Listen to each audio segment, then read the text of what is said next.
3h33 du matin, mon réveil a sonné. C'était illogique. La dernière chose dont je me souvenais, c'était d'être allé me coucher tôt dans une tentative de récupérer de la fatigue, même si j'avais normalement réglé l'alarme pour 6 heures précises. Après avoir éteint le téléphone, j'ai observé la pièce. Quelque chose semblait être caché dans l'obscurité, plus épaisse que d'habitude. Un étrange malaise m'envahissait. J'avais une pression sur la poitrine et l'oreiller était mouillé. Je sentais que quelque chose n'allait pas. La chambre était glaciale, mais mon corps était trempé de sueur froide et ma respiration était laborieuse. Je me suis dit, ce n'était qu'un mauvais rêve, mais je n'arrivais pas à me souvenir de mon rêve. Comme une odeur dans l'air, le sentiment de danger était réel et presque palpable. Je me suis levé et j'ai allumé le robinet pour me laver le visage dans la salle de bain. Mon reflet a mis un peu plus de temps que d'habitude à suivre mes mouvements lorsque je me suis regardé dans le miroir. J'ai attribué cela à la fatigue et j'ai secoué la tête. Je suis retourné au lit avec la lumière de la salle de bain allumée, mais l'inquiétude persistait. Après avoir fermé les yeux, je me suis peu à peu rendormi. Je me suis réveillé, toujours dans mon lit, mais quelque chose n'allait pas. Tout semblait légèrement déplacé. Je pensais avoir fermé les rideaux, mais ils étaient ouverts. La fenêtre tremblait légèrement, comme si quelqu'un venait de la toucher. Lorsque j'ai déverrouillé mon téléphone, qui brillait sur la table de chevet, le message suivant est apparu à l'écran. Tu n'aurais pas dû t'endormir. La peur m'a envahi. L'horloge indiquait encore 3h33, et le numéro était inconnu. Mon cœur battait à tout rompre tandis que je cherchais dans la pièce une explication à ce qui se passait. C'est à ce moment que je l'ai vu. Une ombre se trouvait dans le coin le plus sombre de la chambre, à peine visible grâce à la lumière de la salle de bain. Ce n'était pas une ombre ordinaire, elle était épaisse et palpitait, comme si elle respirait. J'étais paralysé. Comme si j'étais cloué au lit, mes membres devenaient lourds et ma gorge se serrait. J'ai brièvement cru que je faisais un autre rêve. Dans une tentative de me libérer de cette sensation oppressante, j'ai fermé les yeux et compté jusqu'à 3. L'ombre avait bougé lorsque je les ai rouverts. Elle était plus proche maintenant, juste à côté du lit. La pièce était remplie d'un bourdonnement grave et continu, qui semblait provenir de mon esprit. L'intensité augmentait chaque seconde, et les murs semblaient vibrer en rythme. L'ombre se tordait, comme si elle essayait de prendre forme. J'ai commencé à paniquer. Avec des mains tremblantes, j'ai attrapé mon téléphone et tenté de composer un message à n'importe qui. Mais une nouvelle notification est apparue dès que j'ai ouvert l'écran. Il est déjà trop tard. Une main glaciale s'est refermée sur ma cheville. Je suis resté figé alors que des doigts froids agrippaient ma cheville. J'ai essayé de bouger ma jambe, mais c'était comme si une force invisible me clouait au lit. Je ne pouvais plus supporter le bourdonnement dans mes oreilles, une vibration qui semblait venir de l'intérieur. Mon cœur battait tellement vite que j'avais l'impression qu'il pouvait s'arrêter d'une seconde à l'autre. L'ombre a commencé à se déplacer alors que je fixais intensément la partie sombre de la pièce. Un corps grand et mince s'est formé à partir de ce qui avait été une masse informe. Bien qu'il fût difficile de discerner un visage, ses traits ressemblaient à une silhouette humaine, déformée comme si elle était reflétée dans un miroir brisé. Mon cerveau cherchait une explication. Je me suis répété, ce n'est qu'un rêve, même si tout ce que je vivais à cet instant semblait terriblement réel, du froid sur ma peau à la sueur collante, en passant par cette réalisation écrasante que je n'étais pas seul. La silhouette s'est rapprochée, vers ma tête, et l'air dans la chambre s'est épaissi, comme si j'étais emprisonné dans une brume imperceptible. Dans un dernier élan de désespoir, j'ai tendu la main vers mon téléphone. Mes mains tremblaient tellement que je pouvais à peine le saisir. L'écran s'est soudainement éteint alors que j'essayais d'envoyer un message. Je l'ai redémarré et une nouvelle notification est apparue. Tu ne peux pas t'échapper. Tout a déjà commencé. Mes doigts se sont figés sur l'écran. Ma voix était bloquée dans ma gorge alors que j'essayais de crier. À ce moment, j'ai entendu un autre bruit, le grincement lent et douloureux de la porte de la chambre qui s'ouvrait. Je savais que quelque chose était là, même si je ne pouvais pas voir au-delà de l'encadrement. Un être grand et mince, aux membres d'une apparence irréelle, se matérialisa. Les 2 trous noirs qui lui servaient d'yeux absorbaient la faible lumière restante. Il glissait sur le sol, comme s'il flottait plutôt que de marcher. Sa présence rendait la pièce encore plus froide, et à chaque respiration, je sentais l'humidité envahir mes poumons. Tout à coup, d'autres ombres apparurent. Comme si elles avaient été là tout ce temps, attendant l'occasion idéale pour s'approcher, elles montaient au plafond et rampaient le long des murs. La première figure, celle qui avait émergé de l'encadrement de la porte, se pencha vers moi, comme pour murmurer quelque chose à mon oreille. Cependant, tout ce que je pouvais entendre étaient des chuchotements incompréhensibles, des sons qui semblaient provenir des profondeurs d'un rêve oublié depuis longtemps. Mon esprit criait, mais mon corps restait paralysé. J'essayais de bouger autant que possible pour me débarrasser de cette pression invisible, mais plus je me débattais, plus je me sentais alourdi. Le bourdonnement cessa soudainement. Il y eut un silence si profond dans la pièce que je pouvais entendre mon cœur battre à tout rompre. Une fois de plus, mon téléphone vibra dans ma main. Ce n'était pas un SMS cette fois-ci, mais une vidéo. Avec des doigts tremblants, je l'ouvris et fus stupéfait de ce que je vis. Je me voyais moi-même dormir sur l'écran, dans la même position que j'avais à ce moment précis. Et dans la vidéo, l'ombre derrière moi s'approchait lentement de ma nuque. Un dernier mot apparut à l'écran juste avant que la vidéo ne s'arrête brutalement. Tu ne te réveilleras pas de cela. Je fus plongé dans une obscurité totale lorsque l'écran de mon téléphone s'éteignit. Mes doigts serraient l'appareil comme s'il était mon dernier lien avec le monde extérieur, mais rien ne laissait présager que je pouvais échapper à ce qui se passait.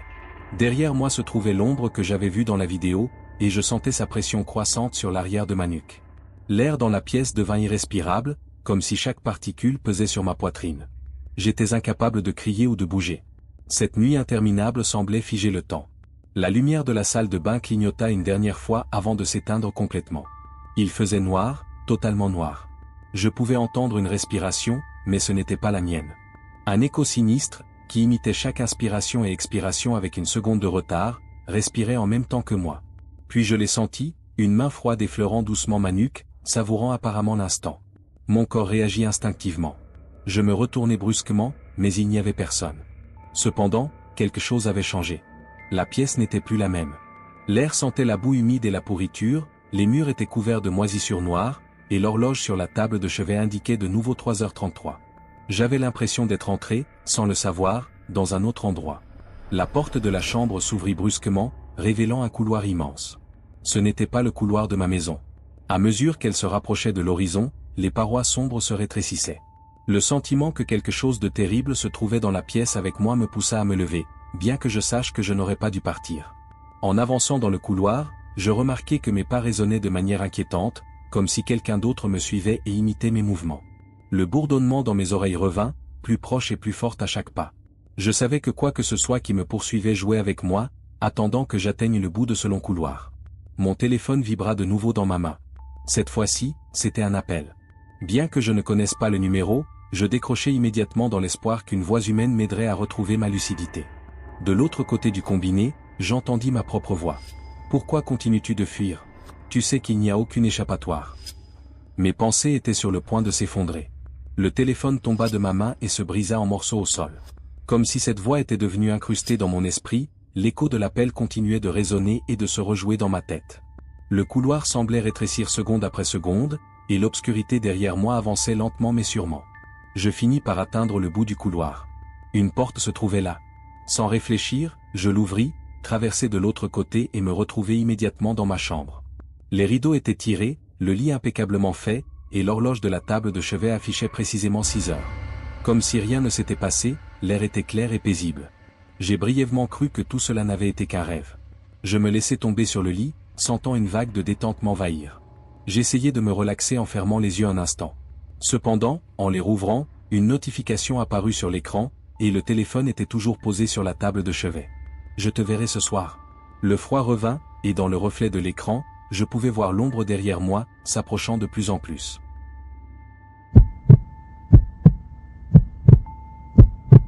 Cela fait des semaines que je n'ai pas bien dormi. Chaque fois que je ferme les yeux, je vois la même scène. Des marches nombreuses menant à une porte au bout du couloir d'une maison ancienne. Un petit Judas dans la porte en bois sombre semble me fixer à mesure que je m'en approche. Chaque fois que je touche la poignée, quelque chose de l'autre côté pousse pour la maintenir fermée, même si j'essaie de l'ouvrir. Et j'entends toujours le même bruit juste avant de me réveiller. 3 coups légers. Continue de frapper. Ce soir n'était pas différent. Mon souffle était irrégulier et mon cœur battait à tout rompre lorsque je me suis soudainement réveillé. Le seul point de lumière dans la pièce obscure provenait de l'horloge sur la table de chevet. Il était 3 heures du matin. Ma chemise était trempée de sueur froide, et ma bouche était sèche. Quelque chose n'allait pas, même si j'essayais de me convaincre que ce n'était qu'un autre cauchemar. Une sensation glaciale me parcourut, comme si quelqu'un m'observait. J'ai regardé la porte de ma chambre. Comme toujours, elle était fermée, mais en dessous, une fine et longue ombre était projetée, comme si quelqu'un se trouvait de l'autre côté. Je me suis levé lentement, encore tremblant. Il régnait un silence pesant dans la maison, celui qui cache quelque chose. Je me suis dirigé vers la porte, prêt à l'ouvrir pour ne rien trouver. Mais avant que je puisse toucher la poignée, je l'entendis. Continue de frapper. Mon cœur battait à tout rompre alors que je reculais d'un pas. Comment cela pouvait-il être possible? Le son était exactement le même que dans le rêve. Je restai figé, attendant que le bruit se répète, pendant ce qui sembla être une éternité. Pourtant, tout resta silencieux. J'ai décidé de forcer la porte, mais il n'y avait personne. Juste le couloir sombre et silencieux de ma maison. Je poussai un soupir de soulagement, essayant de me convaincre que tout cela n'était que dans ma tête. Mais quand je me retournai vers le lit, quelque chose me glaça le sang. Sur le mur à côté de la porte, quelqu'un avait griffonné en petites lettres. « Ne t'avise pas d'ouvrir la porte de la chambre d'en haut ?» Mes jambes faillirent me lâcher. Ces mots n'étaient pas là avant. J'allongeai la main pour toucher les lettres, mais elles disparurent sous mes yeux, comme si elles n'avaient jamais existé. Une nouvelle vague de frissons me parcourut alors que je restais immobile, sans savoir quoi faire. C'était impossible. Quelque chose me traquait, au-delà du rêve. Soudain, le bruit bien connu reprit, mais cette fois, il venait d'en haut. Continue de frapper. Je restais figé, les yeux rivés au plafond. Théoriquement, il n'y avait rien là-haut, mais le son venait clairement de l'étage. Je n'avais jamais utilisé le grenier depuis que j'avais emménagé, et je vivais seul. Mais comme un avertissement menaçant, les coups continuaient. Là où il ne devait y avoir rien, quelque chose attendait. Après avoir pris une grande inspiration, j'allumai les lumières du couloir. Je montais chaque marche lentement et lourdement, comme si une force invisible me retenait, m'empêchant d'aller plus loin. Le seul bruit à briser ce silence oppressant était le craquement du bois sous mes pieds. J'avais l'impression que quelque chose bougeait derrière les murs, et je commençais à douter de ma réalité. Lorsque j'atteignis la dernière marche, la porte de la chambre d'en haut était là. Ce grenier ne m'avait jamais attiré l'attention, mais maintenant, il semblait menaçant, comme si sa simple présence me mettait en garde. La peinture s'écaillait, le bois était abîmé, et il semblait que personne ne l'avait touché depuis des années. Le plus troublant, cependant, était que la poignée était chaude au toucher, comme si elle avait été tenue de l'autre côté quelques secondes auparavant. Mon cœur battait à tout rompre.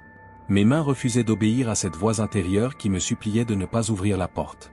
Je tournai lentement la poignée. Dans un grincement qui semblait durer une éternité, la porte s'ouvrit, révélant une pièce sombre et vide. Au départ, je ne vis qu'une petite fenêtre fissurée laissant entrer la faible lumière de la lune, et de la poussière flottant dans l'air. Mais ensuite, je l'ai vu, il y avait une silhouette immobile sur le sol en bois, au milieu de la pièce. Bien qu'elle ait l'apparence d'un mannequin, son expression était bien trop réaliste. Il tenait une cloche en bronze dans ses mains, assis en tailleur, la tête légèrement inclinée sur le côté. La cloche émit un léger tintement, comme si quelqu'un l'avait fait sonner intentionnellement, avant même que je puisse réagir. Ting. Ma gorge commença à se serrer. Rien n'aurait pu faire bouger cette cloche, car il n'y avait pas de vent. À cet instant, je remarquai quelque chose de bien plus terrifiant. Mon visage était sur le mannequin. Ce n'était pas une simple ressemblance, mais une copie parfaite, avec toutes mes rides, cicatrices, et traits caractéristiques. Mes jambes se dérobèrent sous moi, et je crus m'évanouir un instant. Soudain, mon téléphone vibra dans ma poche. Avec des mains tremblantes, je sortis mon téléphone et découvris une notification. Quelqu'un a pris ta place. Mes yeux s'écarquillèrent de stupeur. Lorsque je regardai à nouveau le mannequin, son visage avait changé. Je souriais désormais, mais c'était un sourire tordu, malveillant, totalement différent de mon expression habituelle. La porte du grenier claqua derrière moi, et les lumières faiblirent avant que je ne puisse comprendre ce qui se passait. Toc, toc, toc se fit entendre à nouveau, cette fois contre la fenêtre fissurée. Comme si quelqu'un attendait d'entrer de l'extérieur, les coups sur la vitre se répétaient, tapant, tapant, tapant. Pourtant, nous étions au sommet de la maison, dans le grenier. Personne ne pouvait être là, n'est-ce pas? Je reculai en tremblant, mes yeux fixés sur la fenêtre brisée. Dehors, la lune était obscurcie par d'épais nuages, donnant à la pièce une lueur sombre et froide. Avec un ton plus profond, semblable à un avertissement, la cloche en bronze dans les mains du mannequin tinta à nouveau, toute seule. Ting.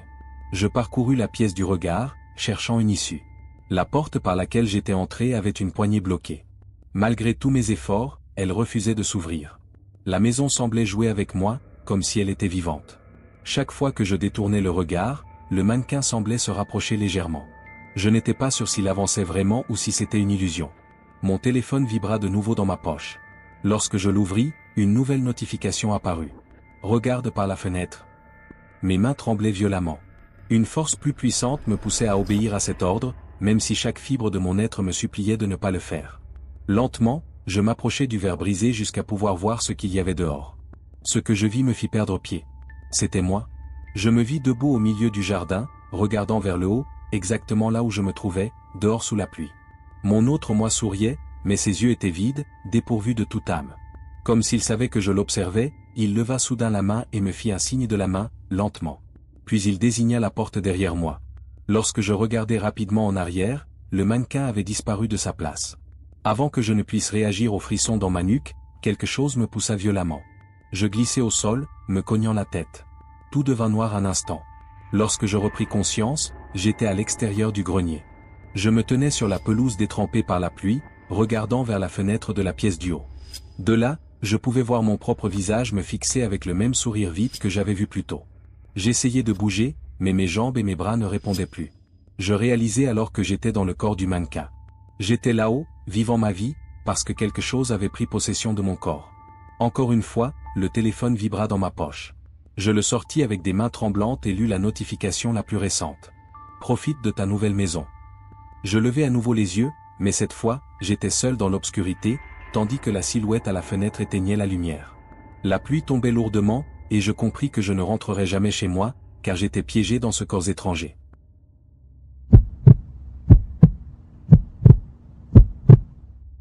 Les soirées sont devenues insupportables, je ne sais pas quand ça a commencé. À chaque fois que je ferme les yeux, je rêve de la même scène. Je suis dans ma chambre, mais tout est noir sauf une lampe dans le coin. Je suis toujours conscient dans ce rêve que je ne dois jamais éteindre cette lumière.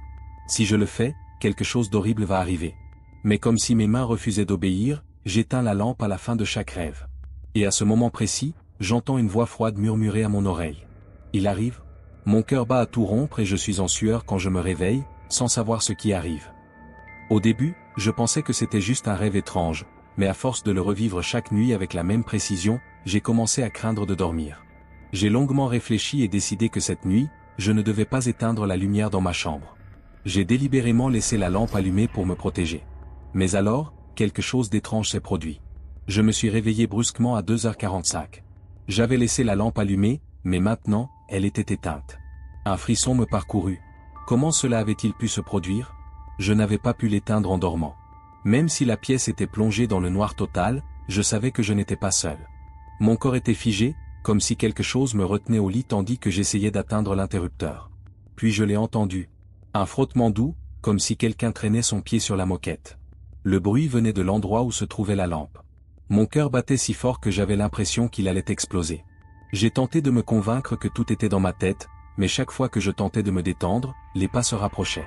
Quelque chose rampait lentement vers mon lit, respirant difficilement, comme si cela attendait ce moment depuis très longtemps. Mes yeux n'arrivaient pas à s'habituer à l'obscurité totale.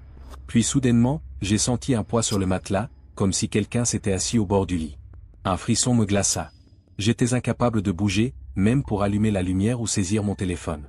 Il y avait quelque chose, juste à côté de moi, piégé dans cette obscurité totale. Sur la table de nuit, le téléphone s'est mis à vibrer. Malgré ma terreur, j'ai pu tendre la main et le saisir. L'écran s'illumina brièvement avec une notification. Le message disait « Ne regarde pas sous le lit ». J'ai presque laissé tomber le téléphone tellement mes mains tremblaient. J'étais figé, incapable de crier, de fuir ou d'allumer la lumière. Puis, si près que je pouvais sentir l'air froid sur mes pieds, j'ai entendu un soupir sous mon lit. Il y avait quelque chose. Et j'en étais parfaitement conscient.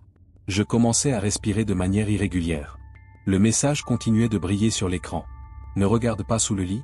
Malgré l'envie irrationnelle de soulever les couvertures et de jeter un coup d'œil, je savais au fond de moi que je ne devais pas le faire.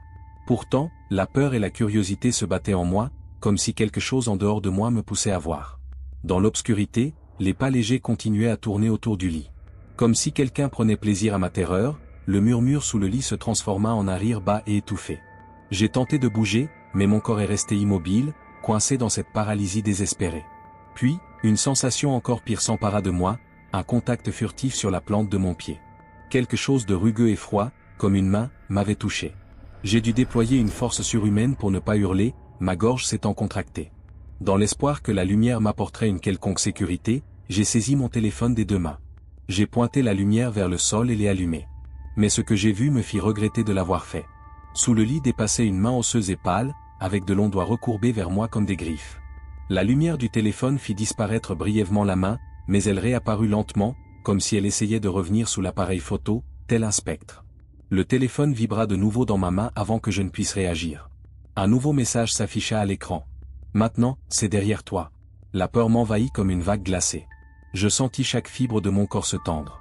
La présence sous le lit avait disparu, mais je savais que je n'étais plus seul. Derrière moi, quelque chose attendait, tout près.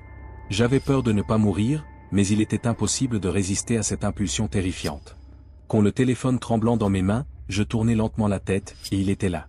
À quelques centimètres de mon visage, dans l'obscurité de la pièce, se trouvait un homme pâle aux yeux vides qui me fixait sévèrement. Sa bouche se courbait dans un soupir torturé, révélant des dents pourries et tordues. Je sentais une étrange sensation sur ma peau, comme si cette créature savourait ma terreur.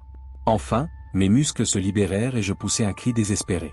Après cela, la figure recula un peu, disparaissant dans les ombres de la maison, mais elle continuait à exister comme une menace latente. Je savais qu'elle ne me laisserait pas en paix. Je ne devais pas céder à ce qu'elle voulait. Le téléphone vibra à nouveau. « Tu dois accepter la lumière ?» Le message sur l'écran était clair. « Tu dois accepter la lumière ?» Mon corps tremblait de l'intérieur. Je savais que je ne devais pas le faire. Chaque fois que la lumière s'éteignait, quelque chose d'horrible se produisait dans les rêves. Mais cette fois, je ne me sentais pas bien, ou peut-être que si. La créature progressait, patiemment, attendant que je fasse une erreur. Je pouvais sentir son regard sur moi, comme un poids invisible qui me poussait vers le désespoir. Je regardais la lampe. Elle était à nouveau allumée, rayonnant de cette lumière vive qui semblait maintenant être la seule barrière entre moi et l'effroi des ténèbres. Je savais que tout finirait si j'éteignais la lumière.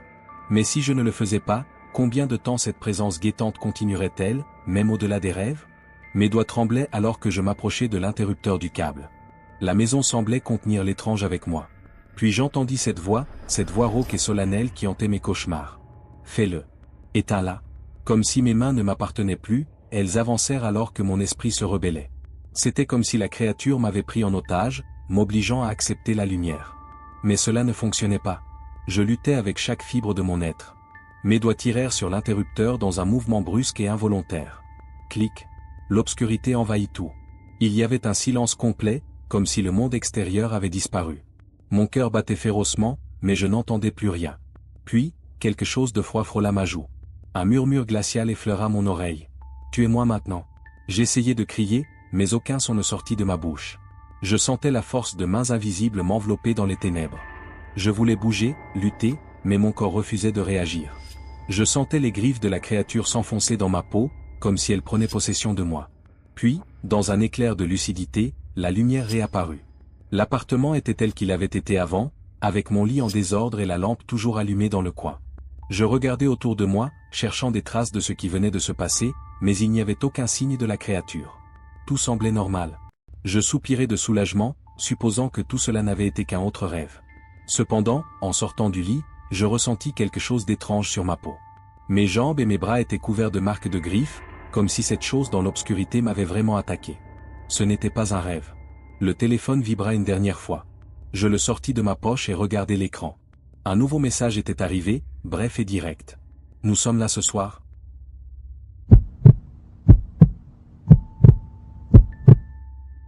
Tout a commencé il y a quelques nuits.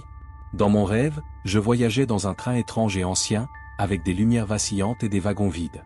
J'étais assis près de la fenêtre, mais il y avait toujours une silhouette au fond du wagon, un homme portant un chapeau, penché en avant, immobile comme une statue. Les lumières s'éteignaient lorsque le train traversait un tunnel, et pendant un bref instant, l'homme se tenait là, me fixant. Même après avoir ouvert les yeux, je sentais encore son regard me suivre à chaque réveil. Aujourd'hui, tout semblait différent. Comme si le rêve n'était pas terminé, je me suis réveillé avec un poids sur la poitrine que je ne pouvais expliquer. J'ai essayé de suivre ma routine, mais tout semblait me conduire vers ce train de mes rêves. J'entendais la même annonce à la gare, voyais les mêmes publicités dans la rue, et, à la tombée de la nuit, je me suis retrouvé à attendre le train sur le même quai. Le wagon avait des sièges en velours poussiéreux, des fenêtres opaques et des lampes oscillantes qui projetaient de longues ombres, tout comme dans mon rêve. Mon cœur battait la chamade tandis que je m'assis près de la fenêtre, convaincu que ce n'était qu'une coïncidence, mais ce ne l'était pas. Comme dans le rêve, il était là, au fond du wagon. L'homme au chapeau. Il était là, immobile, comme s'il m'attendait, bien que je ne l'ai pas vu entrer. Le train démarra lentement, et la sensation de déjà-vu s'intensifia à mesure que nous pénétrions dans l'obscurité. Tout cela s'était déjà produit dans mon rêve. Les lumières du wagon vacillèrent lorsque nous sommes brusquement entrés dans un tunnel. Dans l'une des lueurs, l'homme se tenait debout au lieu d'être assis, me fixant avec des yeux vides. Lors du clignement suivant, il avait repris sa position initiale, mais je savais immédiatement que quelque chose n'allait pas. Le rêve n'était pas terminé. J'étais piégé à l'intérieur. Le train continuait à avancer, mais il y avait un problème. À travers les fenêtres, la campagne paraissait déformée, comme si nous étions dans un monde irréel. De l'autre côté du verre, des collines distordues, des arbres sans feuilles et des bâtiments abandonnés défilaient dans une brume épaisse. Mon cœur battait la chamade. Je savais que j'avais rêvé de ce moment, mais cette fois, ce n'était pas un rêve. C'était réel. Je me tournai vers l'homme au fond du wagon. Il ne bougeait pas, la tête inclinée comme s'il attendait une occasion. Mes jambes étaient lourdes, comme cimentées au sol, alors que j'essayais de me lever pour me diriger vers la porte du wagon. Chaque fois que je tentais de fuir, quelque chose m'en empêchait, comme dans mes rêves. Les lumières vacillèrent à nouveau tandis que le train passait dans un autre tunnel. L'homme se tenait debout cette fois-ci, plus proche de moi, dans la plus longue lueur. Bien plus proche. Je pouvais sentir son regard percer chaque cellule de mon corps, même si son visage restait dans l'ombre sous le bord du chapeau. Quand les lumières cessèrent de clignoter, il semblait avoir repris sa place, ou du moins c'est ce que je pensais. Bien qu'il n'y ait aucune station en vue, le train commença à ralentir. Dehors, il faisait nuit noire. En m'approchant de la vitre pour mieux voir, je me rendis compte que mon reflet avait disparu. À la place, c'était la silhouette de l'homme au chapeau qui apparaissait dans le verre, me fixant de l'autre côté avec un sourire tordu et des dents noircies. Je commençais à respirer de façon irrégulière. Cette fois, lorsque je me retournai, le siège au fond du wagon était vide. L'homme n'était plus là. Le train s'arrêta complètement, et une voix déformée annonça quelque chose au haut-parleur. Prochain arrêt, la dernière station. Un frisson me parcourut. Aucune porte ne s'ouvrait, et il n'y avait aucun signe que le train était arrivé à une destination réelle. Il n'y avait que le silence, un silence indescriptible qui m'entourait. La porte du wagon se bloqua quand j'essayais de l'ouvrir. Comme dans mes rêves, j'étais coincé à l'intérieur du train. Je sentis quelqu'un derrière moi. Une sueur froide coula le long de mon dos alors que ma peau se hérissait. Je savais qui était là sans avoir besoin de me retourner. C'était lui. Il semblait prendre plaisir à ma panique, tandis que je sentais son souffle lent et lourd sur ma nuque. Mon téléphone commença à vibrer dans ma poche. Avec des mains tremblantes, je l'en sortis, et un nouveau message apparut sur l'écran. « Réveille-toi, si tu peux ». Ma respiration devint irrégulière, et chaque pensée était teintée de terreur. Comment allais-je me réveiller? Avais-je pénétré dans un lieu dont je ne pourrais jamais revenir, ou n'était-ce qu'un rêve? Les murs du wagon semblaient se refermer sur moi, tandis que la silhouette derrière moi restait immobile, attendant que je fasse une erreur. Le téléphone vibra de nouveau dans ma main, mais cette fois-ci, l'avis était différent. « Regarde par la fenêtre ». Mon corps ne répondait plus à la voix intérieure qui me disait de ne pas le faire. Je tournai lentement la tête vers la vitre, et ce que je vis me stupéfia. Dehors, il y avait moi. Avec les mêmes yeux et les mêmes vêtements, mon reflet avançait le long du wagon, imitant chacun de mes pas, mais avec un sourire déformé qui n'était pas le mien. J'essayais de m'éloigner de mon siège, mais mes jambes refusèrent de bouger. C'était comme si le train lui-même m'empêchait de m'enfuir, me retenant dans ce monde irréel. À travers les fenêtres, le paysage avait complètement disparu. Il ne restait qu'une noirceur infinie, tandis que mon double s'évanouissait lentement dans la brume. La voix déformée qui m'avait troublé dans mes cauchemars me parvint alors. J'ai toujours été là. Les lumières du wagon vacillèrent à nouveau. Cette fois, il n'y eut ni pause ni éclair rapide. Le wagon fut plongé dans l'obscurité totale à l'instant où la lumière s'éteignit pour de bon. Quelque chose semblait bouger autour de moi, comme si les ténèbres prenaient forme et s'emparaient lentement de moi. Il n'y avait plus d'issue. Le téléphone vibra une dernière fois, illuminant brièvement mon visage. Un message apparut, mais les mots étaient flous, se fondant dans l'obscurité. Je ne pus lire que les premières lignes. « Tu ne te réveilleras jamais. Tu es chez toi, maintenant, dans le train. » Je me sentais flotter dans un gouffre sans fond, alors que l'obscurité m'engloutissait entièrement. Ma voix s'éteignit dans le néant alors que j'essayais de crier. Ce n'était plus un rêve. C'était ma nouvelle réalité. Le train reprit sa route, en direction du néant. Et je savais que je n'en sortirais jamais, enfermé à jamais dans ce voyage sans fin.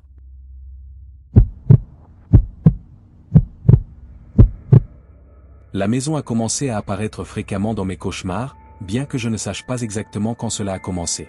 Les mêmes caractéristiques sont toujours là, des plafonds bas, des murs blancs et de petites fenêtres qui laissent à peine entrer la lumière. C'est un endroit ordinaire, mais chaque fois que j'y vais dans mes rêves, il semble plus oppressant. L'aspect le plus troublant, c'est que peu importe le nombre de portes que j'ouvre, je me retrouve toujours dans le même espace, un couloir avec un immense miroir accroché au mur en face. Le miroir semble changer à chaque rêve. Parfois, il met un certain temps à refléter mon image, comme si le reflet avait sa propre vie. À d'autres moments, il ne reflète rien du tout, sa surface étant recouverte d'une noirceur infinie. Et chaque fois que j'essaie de m'en approcher trop, je me réveille. Même en journée, je ne peux me débarrasser de la sensation que quelque chose ne tourne pas rond. La nuit dernière, le rêve était différent. Les détails de la maison, comme le craquement des planchers, l'odeur subtile de moisi, et le froid qui imprégnait chaque recoin, rendaient l'expérience plus réelle que jamais.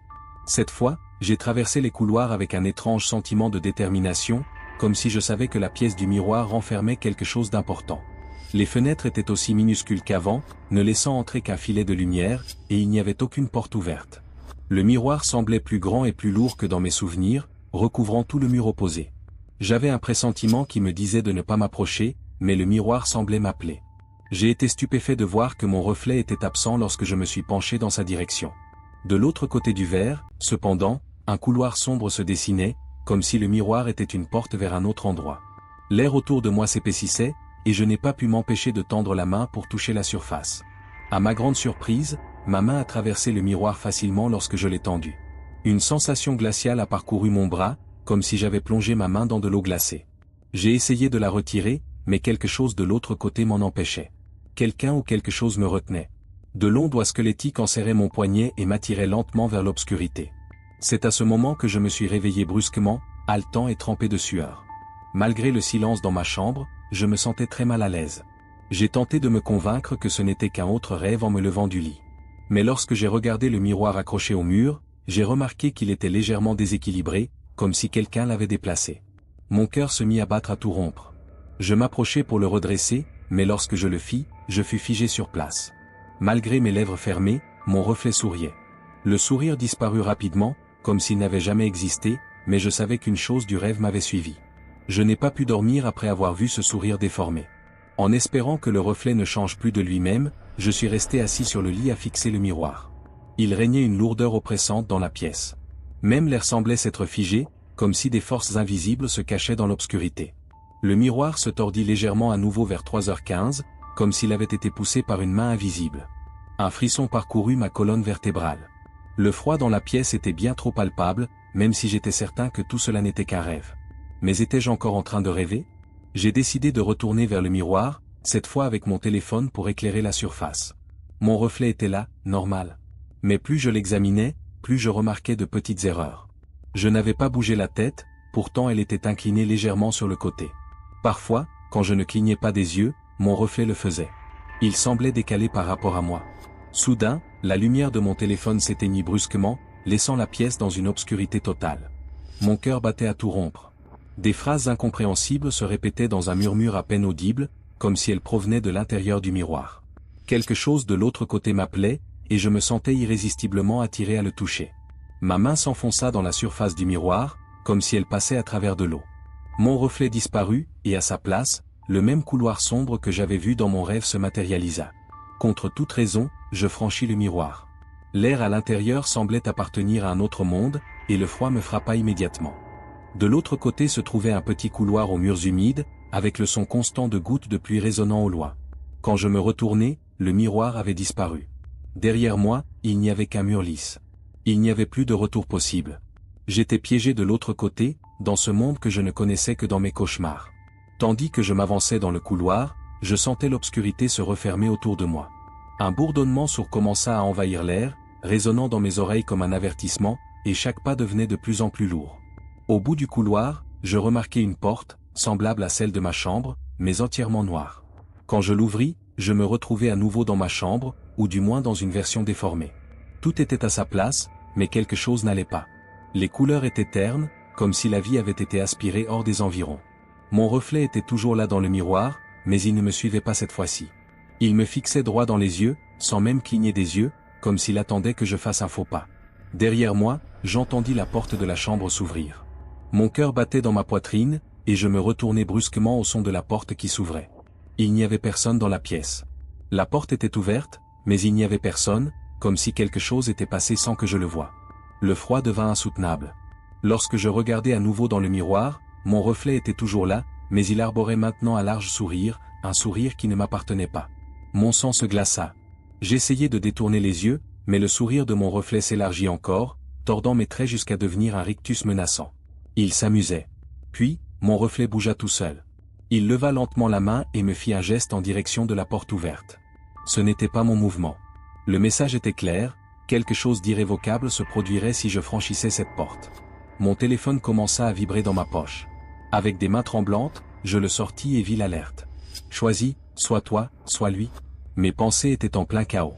J'étais piégé dans cette réalité inversée, et je savais que quelque chose avait traversé avec moi depuis le rêve. Ce miroir maléfique prendrait ma place dans le monde réel si je quittais la maison. Et si c'était déjà arrivé auparavant? Désespéré de sortir, j'essayai de briser le miroir. Je frappai de toutes mes forces contre le verre, mais tout ce que j'obtins fut un écho sourd et un froid glacial qui pénétra plus profondément dans mes os. Mon reflet riait doucement, sans un mot, un rire qui résonnait dans mon crâne comme un tourment incessant.